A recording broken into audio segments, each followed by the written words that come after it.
So, what's going on, guys? I have with me today what I consider the queen of middleman servicing. This is Bodangers.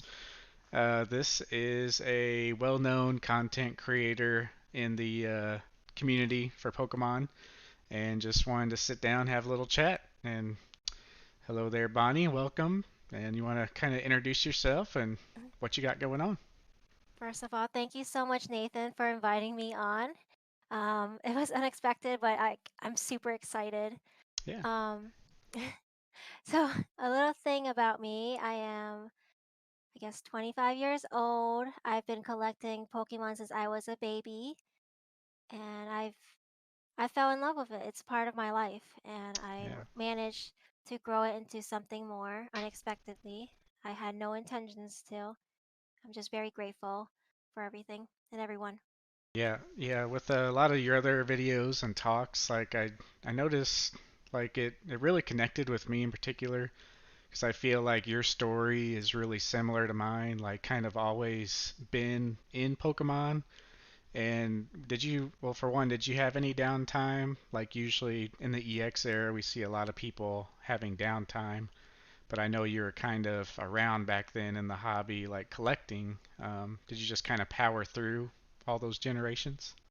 I think in middle school, my parents stopped giving me allowance, Yeah. and that's when I stopped because they noticed I was spending a lot of my money on Pokemon cards. Up until high school, until I was 16, like I got my first job and I started spending more money on Pokemon cards. That's when it picked back up again. So Uh-huh. I think I did miss out on the EX era. Yeah, it was a weird time. Like I feel like everyone like it wasn't really cool to like Pokemon back then. Everyone was just kind of hush hush about it. I feel like if you did like Pokemon, you weren't like proudly displaying it, but it was a weird time, especially for the collector interest. And now, we see those sets be some of the most desirable just from everyone missing out or being rare with it. But yeah, so I know you kind of grew up um, loving Pokemon, obviously, and I know your parents had kind of ran a flea market and kind of stuff like that.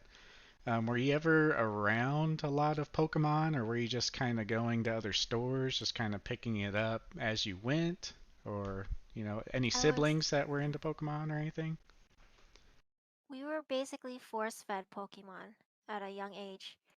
My parents, they went out to Kmart, Walmart, EB Toys, KB Toys, and Hmm. they just purchased everything Pokemon that they could find, and they were reselling it at the flea market. So there were a whole bunch of Pokemon clothes that we were decked out in, Uh-huh. Pokemon blankets, silverware, Just everything. books, school supplies was Pokemon. I still have my vintage Pokemon pencils. And me and my sister, we were putting Pokemon tattoos.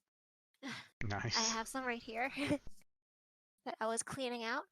These guys. Oh, nice. Some OG tattoos there. So we had a Pokemon tattoo sleeve on our arms, Nice. I really and I miss guess, stuff like that, like just the little niche items. I don't really yeah, have much of anything like that from my childhood aside from the Game Boy games, but yeah, I wish I would have held on to all that stuff. good Um, thing about these is you can still buy them for cheap. These didn't yeah, go up in price. Maybe after this live stream it will. yeah, well, I don't know how many people will see this, but yeah, it'll be kind of cool to see all those niche items or like those classic items kind of go up to, because like that stuff to me, that's like just as nostalgic. It's always that little stuff that you see out in the stores or just kind of lying around. So it's always kind of funny to look back at that stuff, anyways. I do have a couple Pokemon pencils that my friend gave me in high school, and I just never used them. It's like just the basic pencil with the crappy eraser on it, but it had all the Pokemon characters on them. So I kept those for some reason, but I don't even know where they're at now. So where'd you get the name Bodangers? I know a lot of people call you Bodangers, or do Or you? just Bo. Yeah, Bo. uh, Um, but yeah, I that's know Bodangers. I don't know if I ever knew where that name came from, or I don't know if he ever so said. my name is Bonnie Dang, Hmm. Dang. So my friend called me like Bo Dang, right? Okay. Then one day he called me Bo Dangers because I don't know, I did something reckless at the time, and so it just stuck with me. Yeah. And when people ask me how did you get your name, I tell them my name is Bonnie Dang. Plus, I am dangerous, so Bo Dangers. There you go. Yeah, that makes I sense. I am deadly. just a nickname really stuck. Was it a close friend, like a longtime friend, and I lost some bad friends, uh, some reckless friends. yeah, yeah. I had a lot of friends back in high school, but then I'm kind of I don't know, introverted, and I like meeting people through the Pokemon community and getting to know more people that way. Um, but I don't really have a lot of friends in real life that really collect a lot. But that's kind of why I started doing this and doing some talks and reaching out on Instagram or making YouTube videos. I just want to build like a little community like that going forward. Build your own little world, and then you can Yep. be in control of it. Yep. Yeah, and I even did you ever do any YouTubing or YouTube videos back in the day? Um, aside from like within the last few years? It's funny that you mention it, and then you were playing RuneScape before. Uh-huh. We were talking. Um, I made RuneScape Clan Wars videos. Oh, nice. Are they I still was, out there somewhere? I think so. And then Breaking Benjamin. I think that song was playing as I was like hacking people to death. Yeah, just blaring his um, black background music to Clan Wars. yeah, I was like a 14-year-old leading a 30, 40 group clan. We Nice, were coordinating and we won a lot. nice. It was it was something special back then. Do you still play RuneScape time to time? Random No question. time. I don't Yeah. have time for games, unfortunately. Yeah, it comes in waves for me, and I don't know, I feel like RuneScape has stuck throughout all the years just because you can kind of do that while you're doing other things. But yeah, I do notice when I play that productivity goes down quite a bit because I'm kind of I don't know, not quite addictive personality, but really like to if I'm in something, I'm 100% in it. So, You're sucked into a giant world, yeah. and like I needed to step away from that because RuneScape doesn't affect real life at all. Mhm. It's completely separate. Yeah, it's definitely a problem with games nowadays, and of course they're all fine-tuned to get your attention, and Pokemon's that way too. But yeah, I think Pokemon is different in a way because you make so much positivity out of it, making connections, and of course, it is that in its nature a business, and but with the right discipline, you can make anything more enjoyable. I feel like in that way. So what kind of collecting have you done over the years? Like I know you said maybe a little break in the EX series. Did you ever go back and collect those? No, I collect specific things. I'm really into shiny Pokemon, Hmm. black Charizards, and gold Magikarps. Okay. That's basically the main skeleton of my collection. Main focus. Yeah. Did you ever have desire to kind of collect sets as a whole, or have you always had that focus? Just kind of focus in on a few things? Yeah, I focus in on a few things.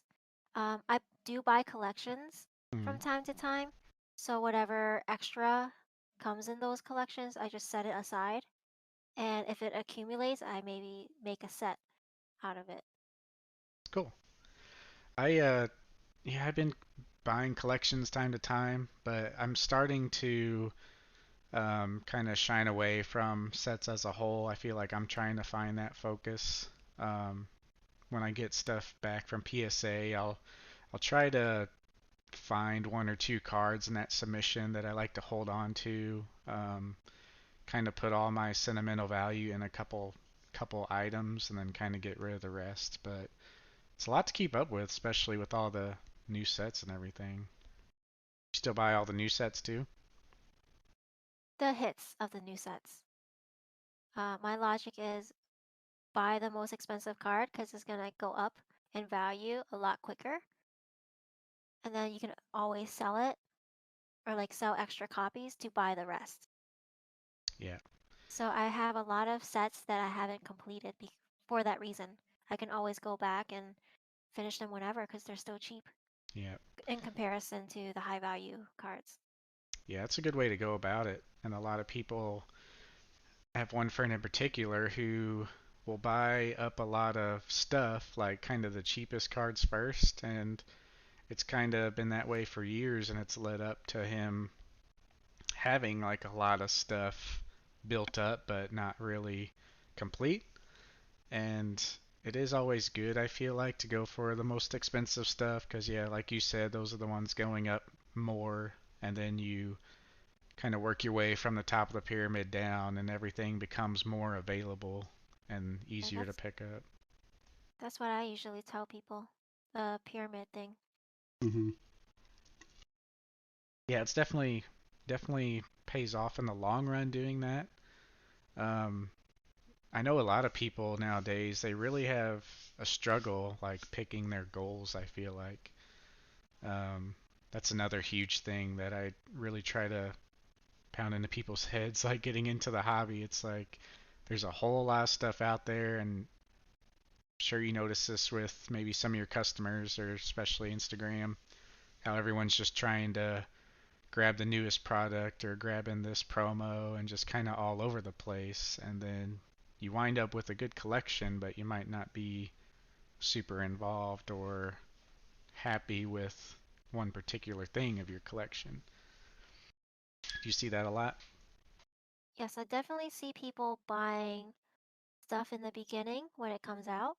That's usually I guess for Japanese products, that's usually a good time to buy. Hmm. But for English products, what I've seen is too expensive in the Yeah, beginning. They're buying these cards way like overpriced and eventually it drops in value. And that's when I come in and that's when I recommend for them to buy cards. yeah.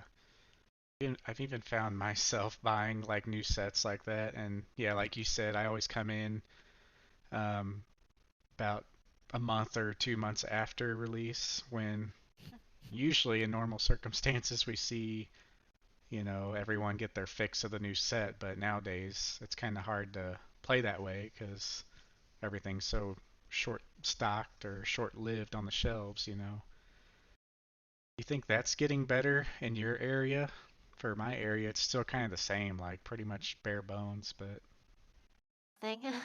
There was one time, or for the past few sets, I haven't seen any Pokemon stock in the local areas. I don't mm, buy a lot of cards at retail. I try to buy through a card store to support local stores. hmm, Um, and I walked into Walmart. The employee told me, like, you're looking for Pokemon cards, right? And I said, yeah. Uh, do you guys have any? He said, it's been like this for months. yeah, yeah, it's same here, and I mean, there's nothing, and I don't actively go check or try to time when they stock. Like if we're ever getting groceries or something or over there, I'll go take a peek. But so it's been kind of random times, but I've never seen a Vivid Voltage ETB on the shelf or, Champion's Path. I've seen one time there, but that was like a month after release, so that was still pretty early on. So I was surprised to see that. But I kind of avoided Champion's Path altogether. Um, it was fun to open. I found a couple box like the Hatterene box. I opened like two of those and It was okay, but didn't pull the Charizard. So it's kind of, it's like, ah, whatever. But what's your favorite set for like modern stuff? Do you have one? I I kind of like like, Hidden Fates. yeah, Hidden Fates is still pretty hot. Do you think we're gonna see any more Hidden Fates like after Shining Fates? Because I know they've been doing a little reprint.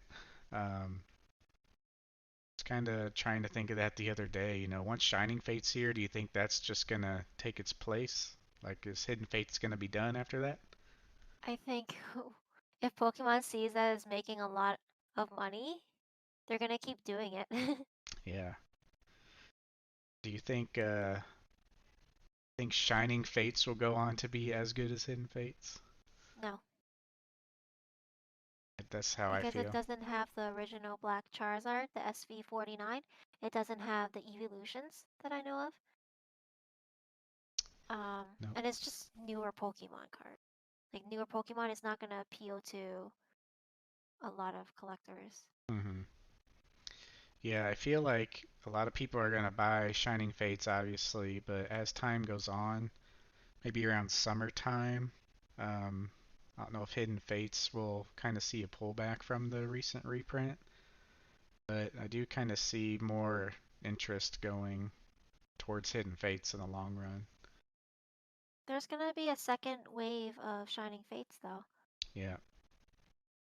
Yeah, I'm wondering if they're gonna have them like on the shelves side by side. Like that's kind of more my question, I guess. Like it'd be weird for them to do that, but maybe they'll hold off on Hidden Fates until Shining Fates hype dies down, and then they might revisit it.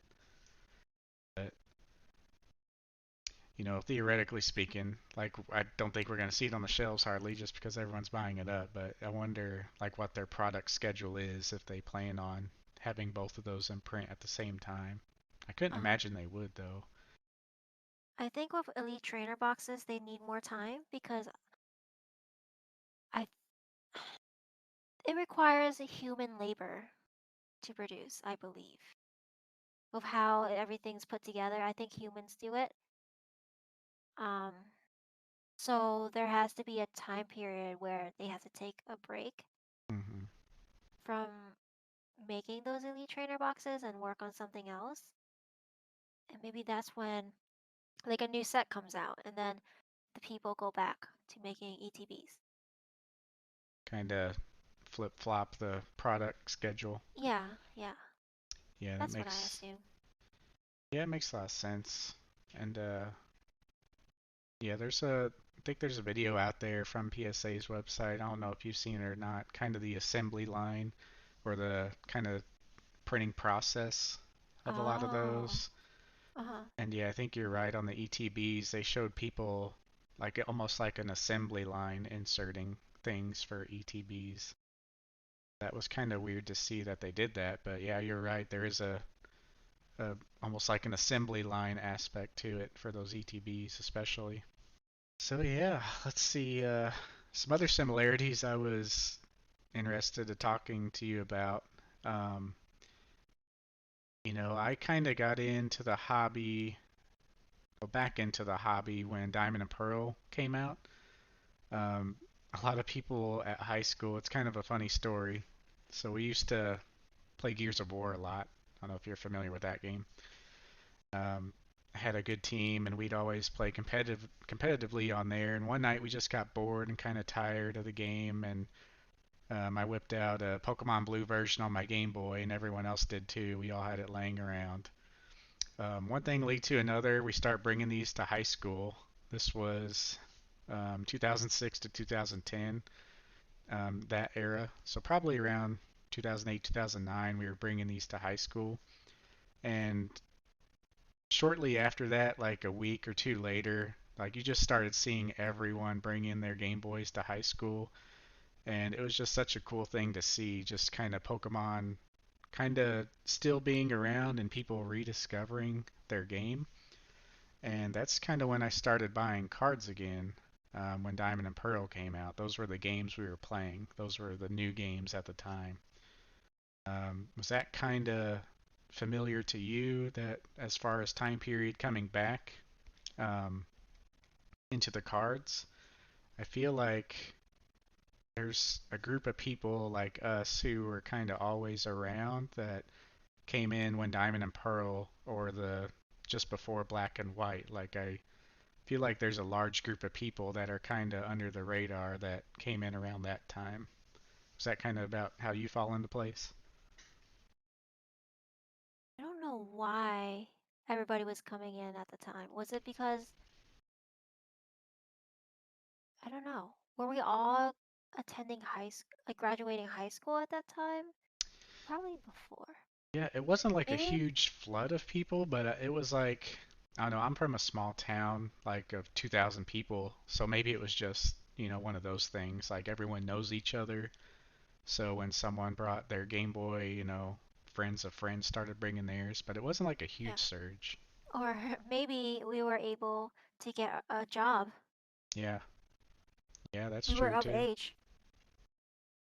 Yeah, that's But true too. I came back when Evolutions was like before Evolutions, I was like buying here and there with my small paychecks that I Hmm. was getting from my jobs. Maybe buying Gold Star because I like Shinies. But when Evolutions came out, it just sparked my interest in the trading card game because I was pulling them from the packs and I pulled a Charizard Holo, Hmm. which was my first Charizard Holo ever, Nice. and it went downhill, uphill from there, Yeah. whichever. So that was your like big jump into the hobby again, was Yeah, evolutions. I Yeah. was hooked again. I feel like yeah, for me it was kind of weird. I was actually making YouTube videos back then, but it was on a different channel, and then I got up to like 1,500 subs, which was pretty big at the time. Really, the biggest guy was like Primetime Pokemon. Um, he had like 100,000 subs, and he was just monstrous compared to everyone else. Um, but back then, it was weird. Like you had this weird trade system on YouTube. All the content creators on YouTube were really small compared to today, and we would trade with each other, and it'd be like this weird trust system. I even talked about this with Dave Persons last week. It was just so weird to have that trust system online and totally not possible today with everything going on and all the hype. But I just miss it from back then when the community was kind of smaller.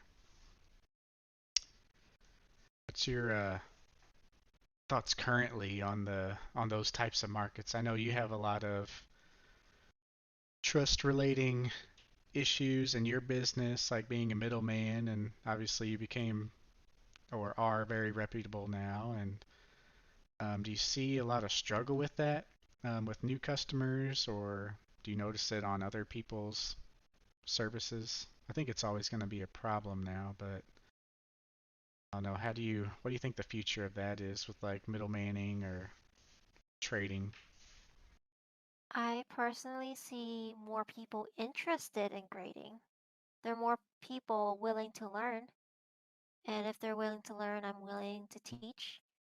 So I've been teaching a lot of people on my free time about grading, and then it became too much. There was too many people asking me questions, Yeah. so I started a Facebook group so I can teach them in larger audiences.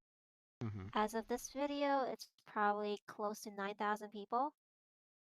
I try my best to help everyone that I can, but of course I can't do it all. So I hired a wonderful team to help me carry out what I want to teach.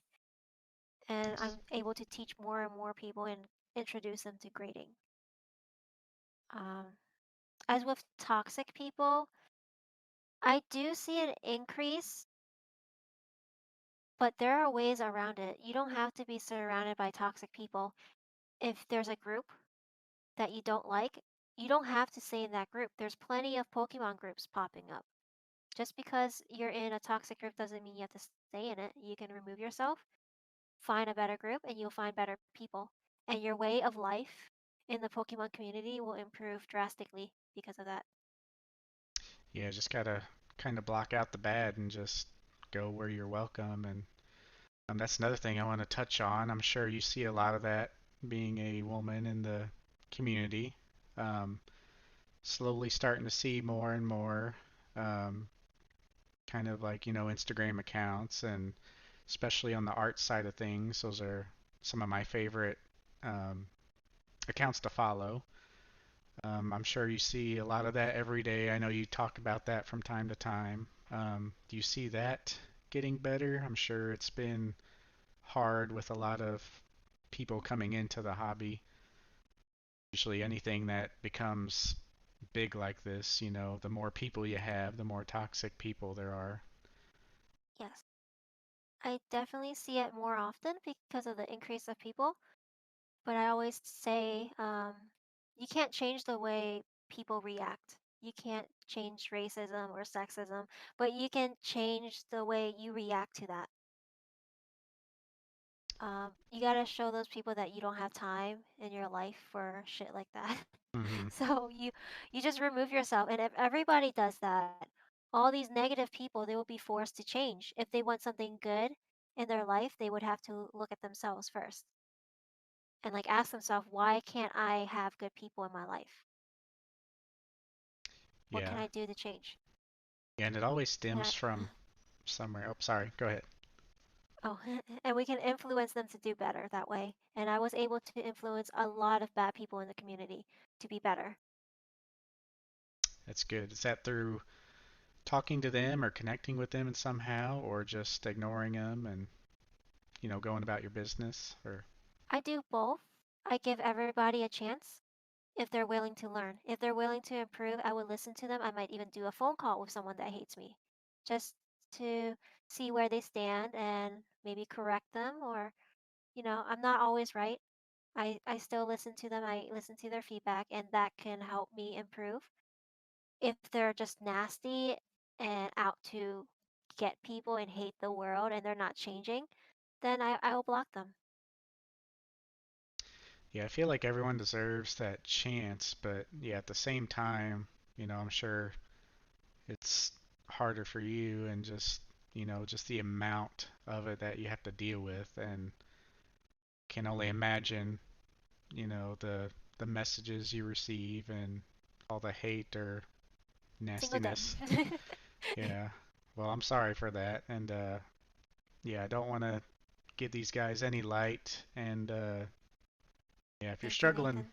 yeah, if you're struggling with it out there, for anyone else who might listen to this down the road, you just can't give them a voice or give them any attention, just kind of ignore them and about your way. Don't let them live in your mind rent free. Make them pay. Yep, yep, let them pay, let them rot away. So yeah, I know you mentioned gold stars. That's another thing. I think you were talking about on another video how those were kind of attractive to you when you came back in the hobby, just being shiny. Um, those were really those were really attractive to me too, and I'm struggling with those nowadays because, like, well, yet again another similarity. I have a nice binder that I want to show you later of ungraded cards that a lot of people give me hate for. I know you get a lot of hate for not liking to grade many of your own personal cards. Um, but yeah, gold stars never really fit in my collection because I was mostly WotC and then promos. But there's just something about those gold stars that just drew me in, and those were one of the first things I collected early on. Was actually getting a whole gold star set, so I was proud of those. But is that what kind of drew you into, just being shiny or the artwork, or? It was shiny, plus I was starting at the top of the pyramid. So I'm Yeah. like, what's the most expensive shiny Pokemon that I can buy? So I purchased the Shining Charizards, Shining Magikarp First Editions. I had a lot of those. And of course, Gold Stars. I was trying to buy 3 copies of everything. And I did have 3 to 5 near mint Gold Stars Hmm. at some point. But my logic for buying so many is that not only did it make me like happy to have so many copies, I was planning on selling them long term to sell, like to make money to pay off the other copies. Yeah, That's what I did. For every three that I purchased, I sold one, and that's good. that covered the rest of my cards. Yeah, I wish I had that insight back then. I was like strictly, I think because I got back in so early, it was more so like just sentimentally attached, and I wasn't even thinking about selling stuff. One of the best stories I have for Gold Stars actually is finding I went to this mall and they had this shop which is kind of like a gaming or resale shop, and they had two Charizard Gold Stars there, and they were priced at $45 each, and they were like absolutely mint.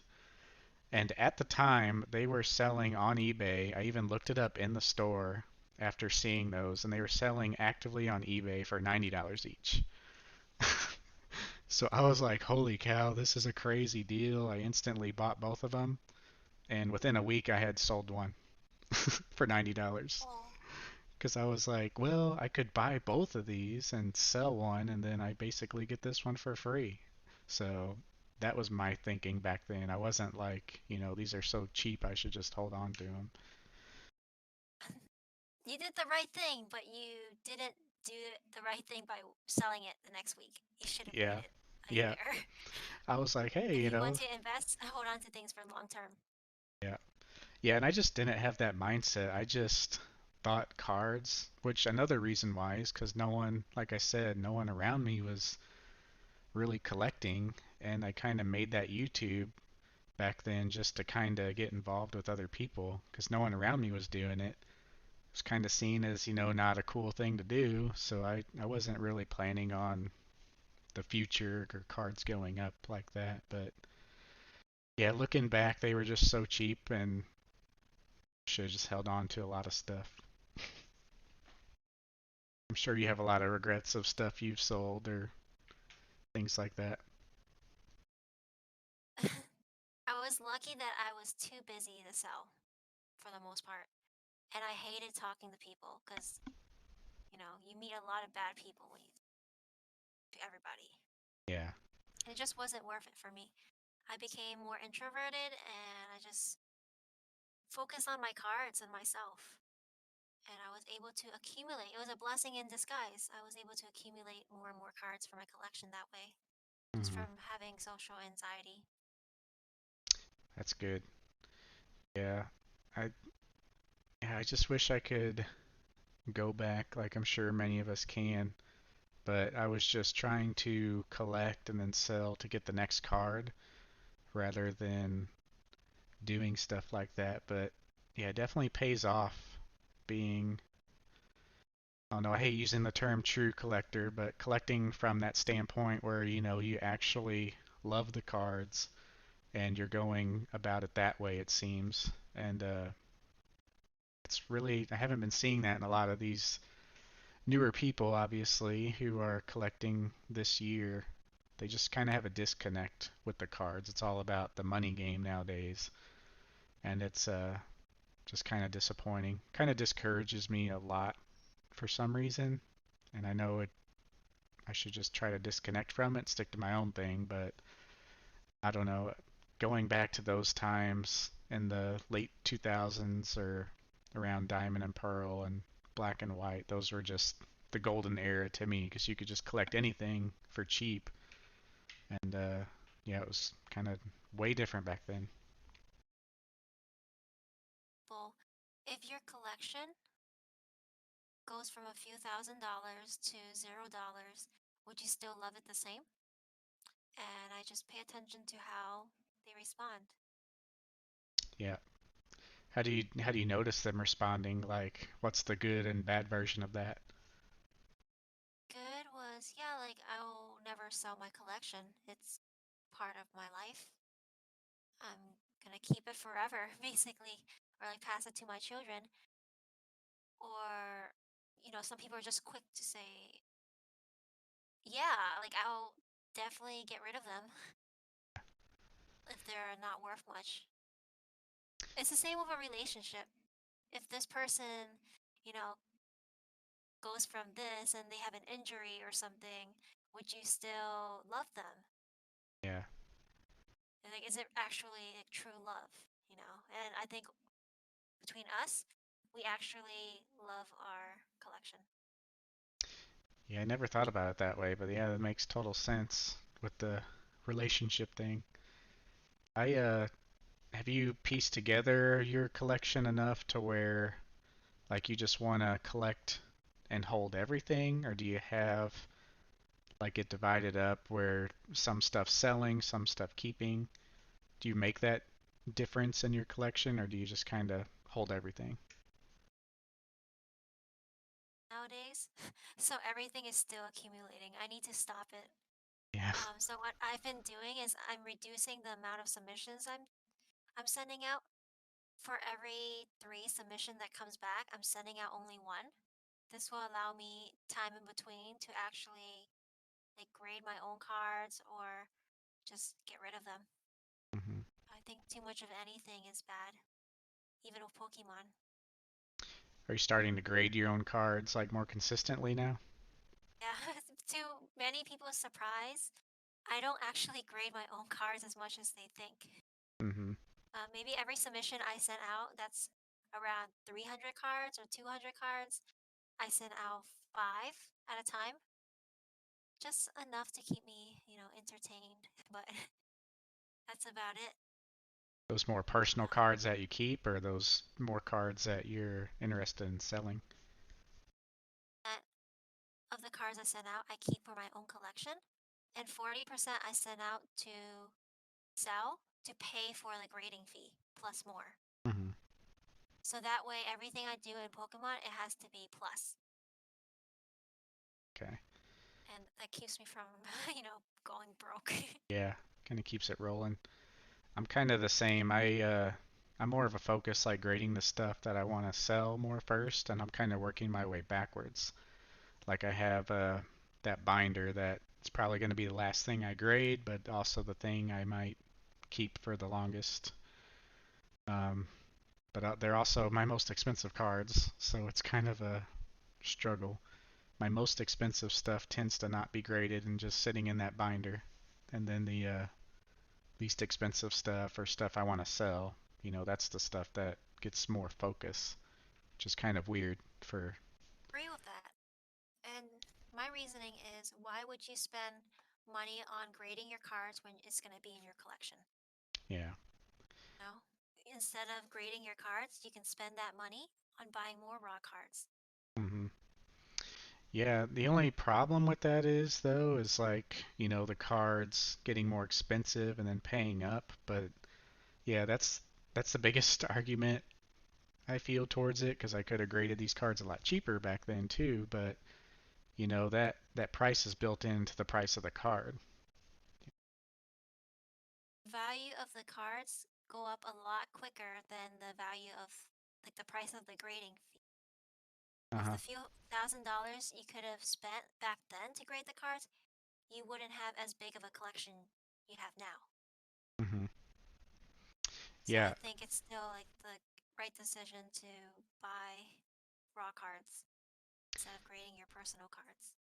yeah, and if you end up having to pay more with PSA to get that card graded, that only means that card has grown by that much. So, it I definitely agree with you there. So, what is your favorite gold star? I know you mentioned did you go after Rayquaza first, or what are some of your favorites? My first one was Torchic for Torchic. $70. Okay. What was your last one? Do you remember your last gold star? How recent was that? Did you collect them pretty quick? Last month. Last month, uh, Celebi. It was my last gold star because, well, this was an extra copy of Celebi, but I think Celebi was still my last gold star because it was the cheapest to me. I ignored buying it when it was $30 and Rayquaza was 200, but someone out there, we know who. I think some of the viewers know who. Was buying out all the Celebi Gold Stars, which caused the price to go up. Yeah. Yeah, I'm not too. I know who you're talking about, but I never really connected with them. But I know they're a big Celebi collector. They're just buying them up. How many do they have now? Does he have they made a? I don't know. I I tend to stick to my own bubble. I don't reach out to anybody really. Yeah, my first one was a Mewtwo that I. There's a friend that I played Magic with back in high school, and that's kind of where it sparked my interest in the Gold Stars because I saw he had this Mewtwo in there, and it was just a random binder of old Pokemon, and nothing was worth anything in there. But then there's like this random hollow Mewtwo, and I was like, oh, I never seen that before. And kind of did a quick search, with what resources we were limited to back then, and I think I bought it from him for 20 bucks, and yeah, that was my first gold star. One of my favorites too. Is your favorite probably the Torchic since it's being your first, or I like Torchic. I you? should probably buy another one. I did want a PSA 9 Torchic for the longest time. I was fine with that copy because it had more sentimental value Uh-huh. to me. If I purchased another copy of Torchic, it would take away from that. But now I'm like, eh. Yeah. Yeah. Torchic, yeah, it's one of the more pricey ones now, but yeah, it'd be worth getting another one. Those are pretty cool. Those Team Rocket returns, those are pretty hard to come by now. So yeah, let's see what else I had written down that I wanted to mention. Um, I'm sure your job's been pretty stressful over the last few months. Do you have anything you'd like to do for your collection to kind of take time to enjoy it? Um, I know how you still have that binder that is just more your more expensive sentimental stuff that everyone tells you should grade. Can I flex it? Yeah, go ahead. I actually have mine out here too. I wanted to show you at some point. Okay, we will have a flexing contest. All right. I I sleep it. I sleep with it next to me. Do you really? Yes, How often do you look at that thing? every night. There you go. Every night I'm like talking to it. I'm just kidding. I just skim through it. Yep, just It's gotta my touch them. bedtime story. All right, So, let's see them. have you seen my binder? Just glimpses on like Instagram stories where you'll take something out and show it, but I haven't seen the full thing in completion. So, oh, nice. So, looks like some shiny Magikarps. It's kind of grainy, but you can kind of make out what they are. Now, are any of those the play promos, or are they mostly Neo? That is I think your mic was cutting out again there. Sorry. April fan club. Okay, yeah, fan club. Yeah, those are nice. Fan club. We have a couple of first editions that I did not sell. I do have graded copies too. Uh-huh. I Nice. like them ungraded. See some of the newer shiny Magikarp there. There's that I sticker. have a bunch of I have a bunch of Target promo Magikarps Oh, as well. nice. Just loaded up on All those.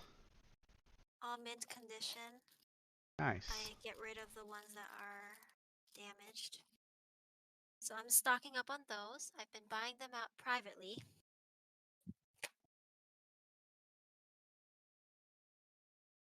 Set Nice. Some Neo shinies. Modern Shinings, Shining Legends. Gold Stars. Some gold stars. Nice. I do have an Espeon, but it's graded. So I need to look for a raw Espeon. I do have one that I thought about selling, but it's not the best condition. Those two cards, Umbreon and Espeon, Those were ones that I had that were not like pristine that I might upgrade, but there's some sentimental value to those. If you're selling, I would be interested. Okay. So those the Call of Legends shinies. Very hard to grade.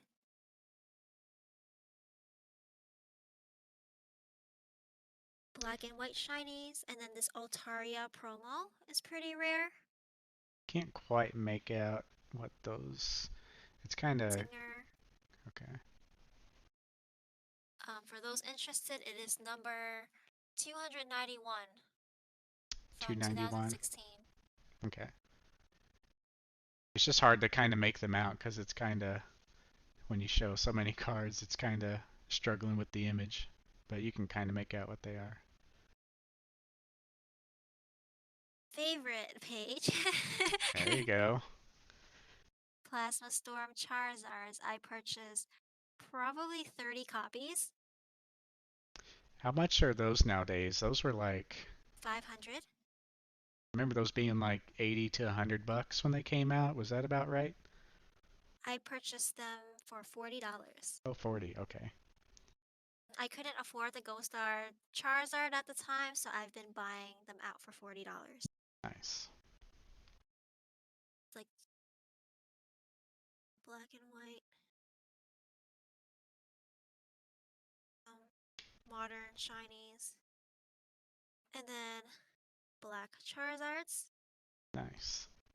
I do have champion path Charizards that took out for grading Okay. that were here. And some evolutions. Some evolution Charizards. Nice. I bought so many of those when they came out and they were like 15 to 20 bucks. And then I sold them all before the boom. Oh, Those don't was, sell I know, hollow Charizards. I'm not selling anymore. I'm stocking them No up, more. but yeah, those reverse shinies that you had on the last page, I those were um exciting back in the day when I was getting back into it. They had a bunch of those reverse shinies, the SH1 through SH12. Those were really cool. That's what really got me looking into secret rares actually. Yeah, I'll kind of go through mine quick, but I don't have the Charizard in here because I got the graded one. It's only a 5 because I actually I have a 5 too. oh, do you really? Yeah, we're five buddies. What's your cert number? Mine's in the 2 million or 26 million. I graded it a long time ago. So I actually bought this one because I was gonna crack it out for this binder. Ooh. I've cracked out many nines. I'm gonna Same. Now I so can't do it. yeah, this is like I'll try to well let me see if I can stand up here. It's like a first edition set. These are all mint. I don't know, can you see it okay?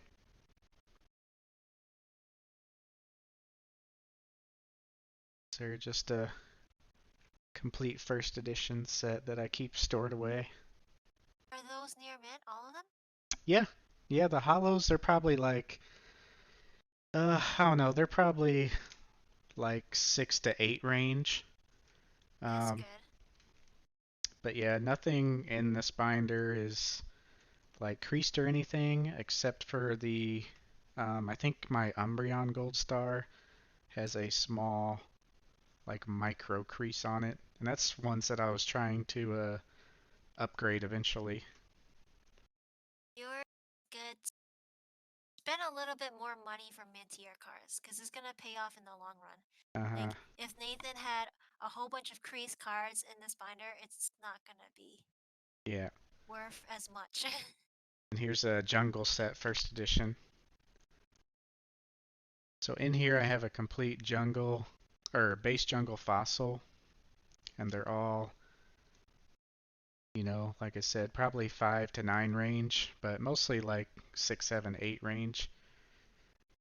Got the fossil here. But these sets I consider, they're the first Pokemon of their type, so I always want to keep these three sets as like sentimental value. Then here's some like pre-releases and shinies.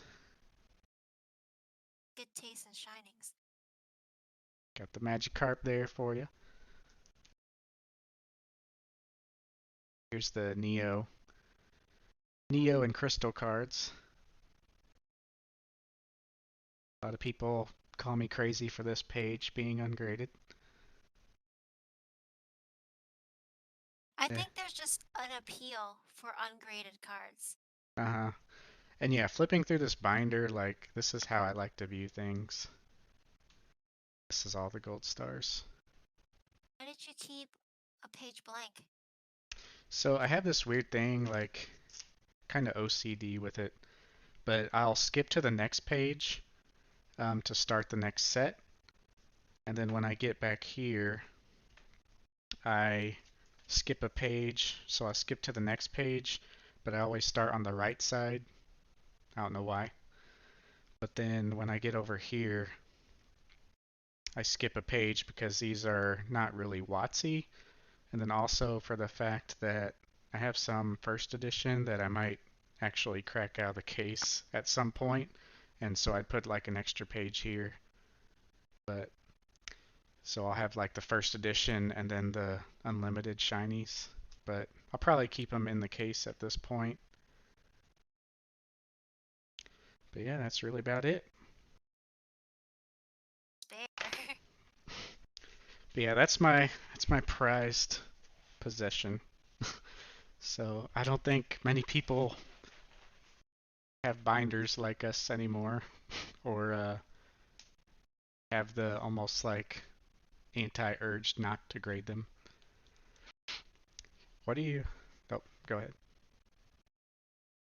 What helps you not grade your cards? So it does come down to like my others, like the other stuff in my collection. I have binder sets of all the WotC sets in unlimited form, but those are also not graded. Um, so I don't really know as far as that aspect of things. Because yeah, I could grade this whole binder and then I have the unlimited versions in the binder I could look at. But I don't know, it's just my attachment to binder collections, I feel like. Grading wasn't popular back when I came into it, and nobody was really grading, nobody was really talking about grading, so it was always binder collections. with binder, with graded collections, you can't take them to bed with you Yeah. as much. But with a binder, you can take it to bed and like look at it and flip through it. But you can't do the same with PSA cards. Yeah, you can take like a handful, but then yeah, grading a whole set, it's like storage options become limited, Yeah, stuff like that. yeah. I tell people I'm young. I'm not gonna live in this house forever. And if I need to move, I don't want to move boxes of PSA cards. Yeah, I just want to move a backpack of graded card or raw cards. yeah. Yeah, I am looking into grading more. I actually got a little stack here that I got back this week. But yeah, that was my submission. Like that's what I decided to grade. It's like a little stack like that. So I'm not doing big orders, but I'm slowly realizing um, some things, especially newer stuff that I might let go of, starting to grade a little more of. But yeah, for these, I'll grade them eventually, but I don't know. I had like a stack of 10 cards that were eights and nines that I cracked out just to put in that binder. And same with the Charizard, like that's the only graded card I have that I haven't cracked out yet. But I don't know, I've been trying to find a loose copy also. But now it's just kind of getting too expensive where it's like, well, I don't know. First edition Charizards are over 5,000 now, I think. Yeah, they're ridiculous. Can't remember what they were before the surge, but yeah, I've had 5 or 6 of them over the course of my collecting. and I've sold them all except for that one because that one is like my original one. Um, but that's also the one that I want to have in a binder collection because it's a five. But I don't know. I'll just probably hang on to it, keep that one graded because I'll eventually grade that binder. But might be 20 years from now or 30 years from now. I don't know. What makes you not grade cards or like the binder collection? I know you like to take them out and touch them. Yes. And I feel like you attract more people with ungraded cards for some reason. Yeah. Because with graded cards, people don't even bother you as much about selling them Mm-hmm. because they know it's going to be expensive if you were to sell them. But with ungraded cards, there's a mystery. How minty are they? Yep. Are you selling them? Because if you sell them, I can make money off your back. Yeah. Type of mentality. Yeah, you definitely see So that when I post a picture of that binder. Everyone's like, "What are you doing with those?" Or "Holy cow, you have the whole set." And even if you it's show, basically a trap. yeah, and if you show like a whole page of crystal cards and a whole stack of graded cards, it just hits different with me because you can see them all on one page, and it's just more of an impression than just flipping through them. But With graded cards. what's that? There's no mystery with graded cards. Yeah, yeah, and then even looking at tens, it's like, oh, that's cool. But like if I see like a raw up close minty version of someone touching it, like your Instagram stories, I'm like, ooh, now that's nice. I don't know why. I should do that more because people have a good reaction to those type of videos. Yeah. And yeah, if I ever make other videos on here, like showcasing cards, I want to do more videos this year on like educating people on sets, like especially the EX era and all that stuff, because I feel like there's a huge dead zone in cards between EX era and black and white even. Um, I want to focus more on that, but like showing the artwork kind of up close. And yeah, just like your Instagram post, getting up and close and personal in the card, it's just gets a different reaction. Have you ever damaged any cards doing that? Or dropped a card? There was one time I had Plasma Storm Charizards on my bed, Uh-huh. and I picked up all of them except for one. Mm. Like, I didn't count them. I just gathered them up and basically I slept on it. So there's Was, like a warp in the uh, card. is there no creases though or anything, is it? No, no Just like a warp. creases. Yeah, I'm not a heavy person, so it's not enough for a crease. Say, I don't know if you're a stable sleeper or toss and turn, but it could go either way, I guess. Yeah. There was also one time I was taking out my first edition Blaine's Charizard. It was PSA 9 worthy.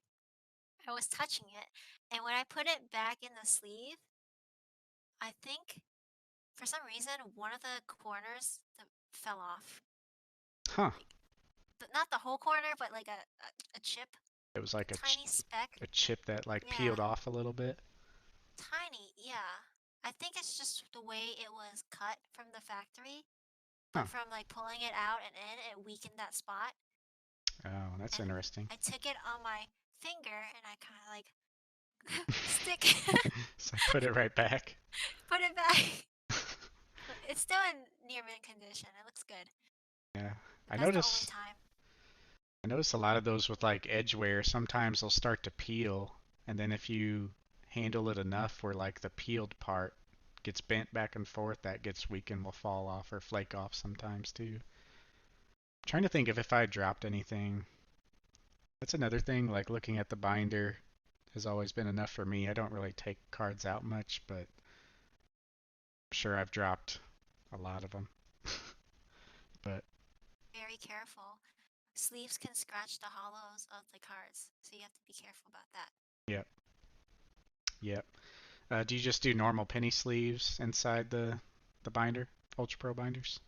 I used some Japanese sleeves, like they're thicker penny sleeves, or you can use the clear Ultra Pro uh, like the higher quality ones, Yeah. thicker ones. I used to use it was a KMC Hypermat. I don't know if you ever heard of those. They were what's that? Perfect fits. They had perfect fits, but then they also had the hyper matte where it was like just a normal matte finish. But yeah, I did use the perfect fits. I used to double sleeve all those cards, but then it took away from the hollow. Like you couldn't see them sparkle as much. Stay away from perfect fits. Yeah, yeah, I kind of stopped using those altogether, and they're good for double sleeving cards and like Magic the Gathering if you're playing. But yeah, for other stuff, not so much. Um, What do you consider your biggest, like, do you have any big stories from collecting, or what's your most memorable moments and also your most A memorable story. regrets? Where do you want to start? Just the first one that comes to your mind is like the biggest story or maybe your favorite story. There were turning points in my life with Pokemon. There was one time, back then when I started collecting, I was happy go lucky. I was helping everybody, talking to everybody because I thought everybody could be friends. Hmm. But little did I know, even helping someone with grading for PSA, like it would backfire because he tried to scam me. He threatened me, he blackmailed me, he wanted to basically expose me as a scammer if I didn't comply. Wow. And that was my turning point How in the long a- hobby how long ago was that? 3 years ago when I first started grading for Instagram. That may have been when I found you, because I slightly remember something like that, and like you making post about it, and I was just starting up at that point. But yeah, that may have been when I first found your account on there. Of Um, course, the people that believe his side of the story without any proof, they eventually tried to be friends with me again over time. uh, But since then, I've moved on, I became bigger, and I'd rather focus on people who are willing to look at the facts. The facts that were like the messages, everything. It hmm. would show that I was innocent. Was he like kind of known in the community at that time? And just no, not really. Today, he's still not known. Yeah. I mean, like as far as a following, did he have like not really a following even? Strong following. He might have people, but they come and go. Yeah. Whereas with me, when I make friends in the community, they stay for years. Yeah. Yeah, and it just speaks a lot to like you and your personality and your, honesty and trustworthiness and the your services you provide. Like no matter what the situation is, like good or bad, like if you just are true to yourself, I feel like in time that will always shine through no matter what it is. So seems like that's what happened with you anyways. Um, Can I show you? yeah, Quote I made up. If we are positive, we are honest, and respectful. When people leave our lives, it's their loss. But if we lie, we cheat, we're rude, negative, if people leave our life, that's our loss. yeah, yep. And a lot of people like that. I mean, they feel that afterwards, I'm sure. But it's a great quote.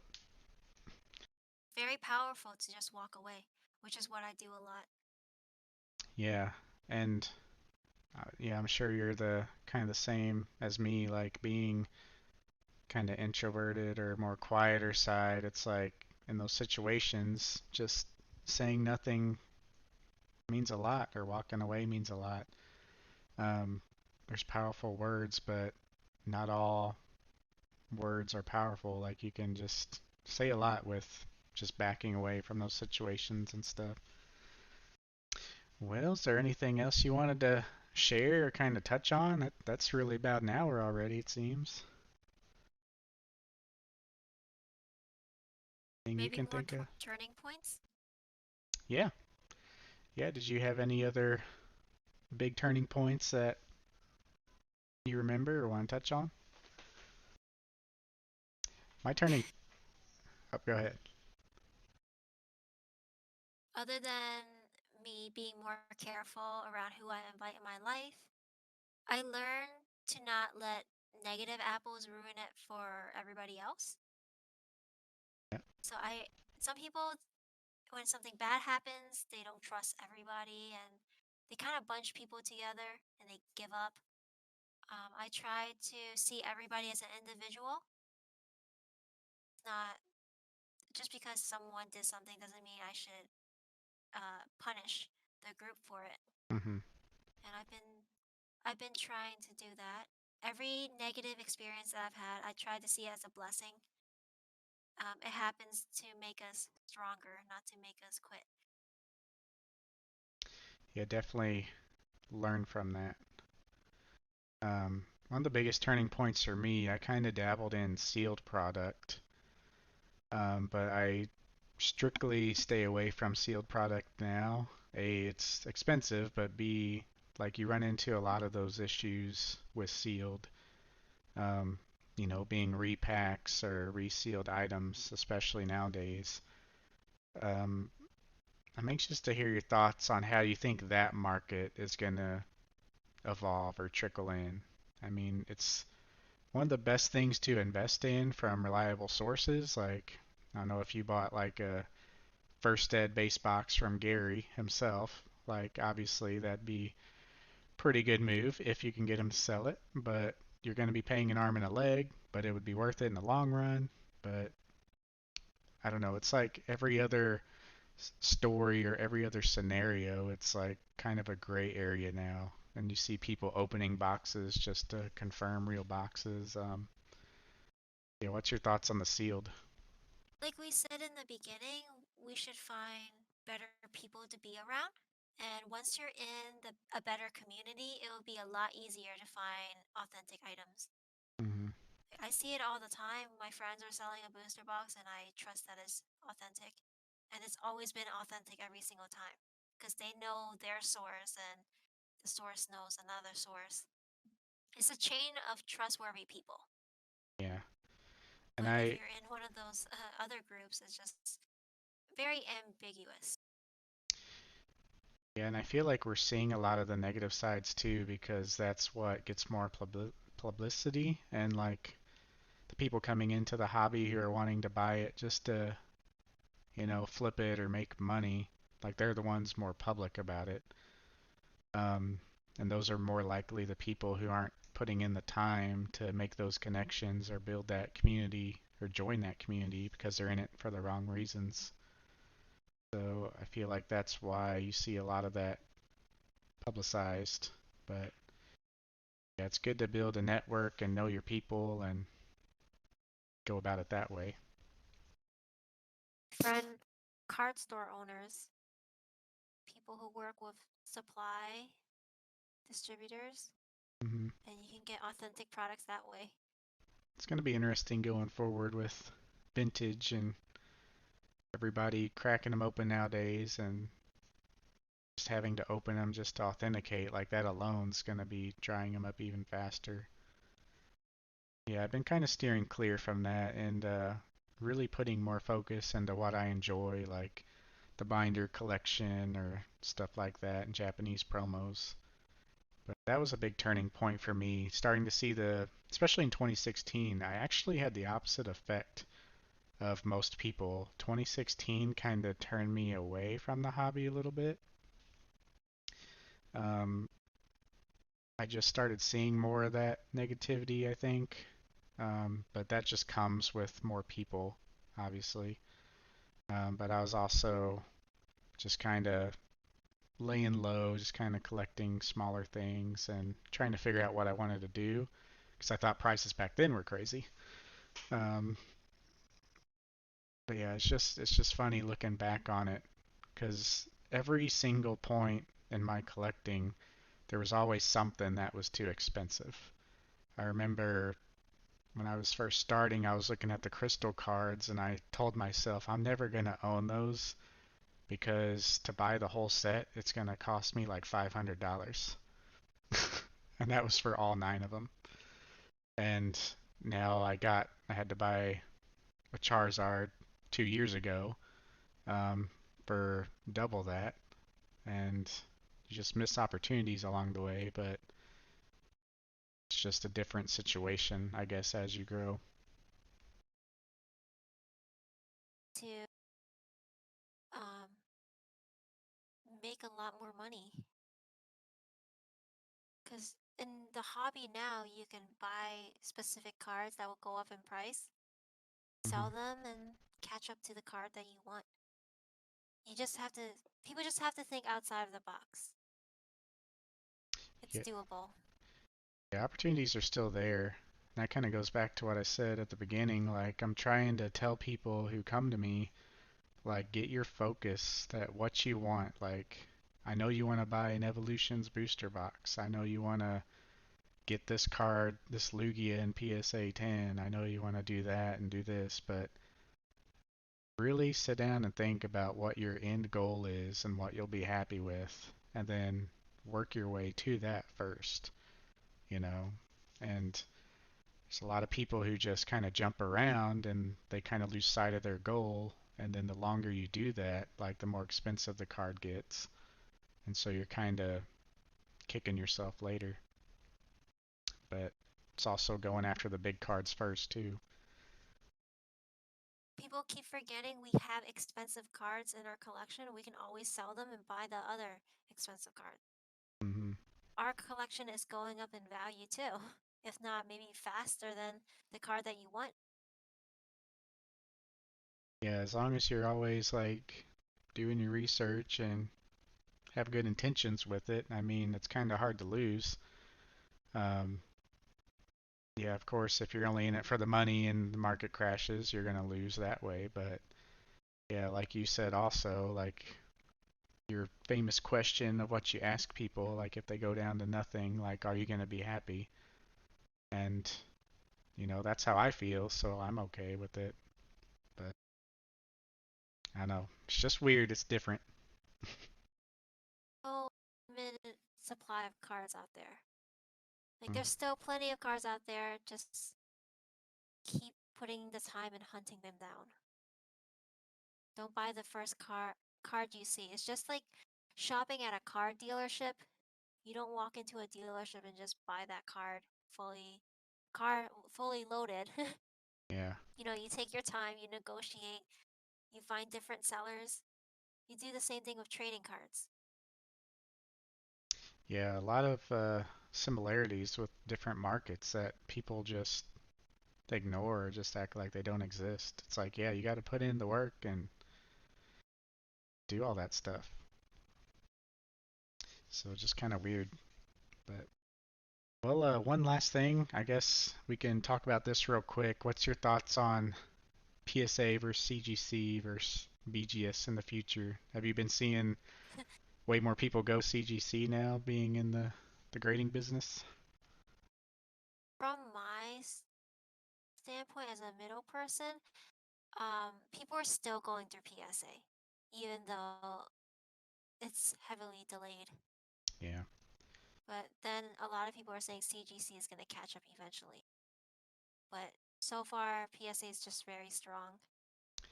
Do you see people using CGC just because they want their cards protected or back, or do you see more genuine interest in that label or their look or their service? They just want a quick sale. CGC's turnaround time is really quick. The cases are strong. There's scans of the cards that you can take from their website and post it on eBay. So it's mostly for selling. Hmm. For collection purposes, I've seen people buy CGC cards for cheaper and then they convert it to a PSA case.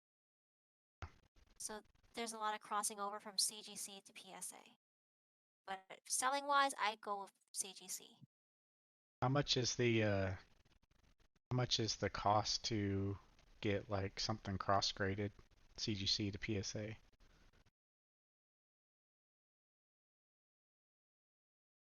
$12 a card? $12. Yeah, the more cards you have, the cheaper it is, but I think I charge like 13 or less, depending on the quantities. It's a So it's the turnaround. same price. Same price as um regular card grading for value subs. The turnaround time, I think it's a little bit faster because they don't have to encase your cards Yeah. if they don't reach that grade. I know a lot of people are concerned. They're like, can't PSA just, not even look at the card and make money that way? Yeah. Like just And kind of from, trust the other grade, you mean? as in, they don't want to take the time to review your card, so they're like, keep it. We don't have to touch it, Oh, I know what and you just mean. send it back to you the way it is. I see the concern, but from my experience, I don't think they do that because I've had many cards come back with higher grades. Every single sub that I sent out, one card always comes back a higher grade for the past 3 years. That's good. Yeah, do you notice like a 9.5 area? I know CGC, um, they do the 9.5 grades and subgrades and everything. Do you feel like a pretty consistent crossover between like a 9.5 CGC into a PSA 10? I haven't gotten a sub back yet Okay. to um, gather and like talk about it. But looking at their point fives, their grades are pretty accurate. I trust buying a CGC card. Yeah, I have a couple and it's not my first choice, but I do respect their subgrades. I like, subgrades are really strong. I feel like it might be hard for PSA to adopt that, or even if they want to. Um, but I know that's like my biggest thing when looking at CGC is like the ability to do subgrades and all that is a huge plus. And I like the case myself. I'm kind of OCD with it. Like I don't really like how the number like takes up the left side and then the text on the right, but that's just Sometimes the me. number is off centered. I know sometimes it's like shifted up. Ah, It's like it's really OCD with that stuff. Kind of minimal with it. So, go with Beckett for subgrades. yeah.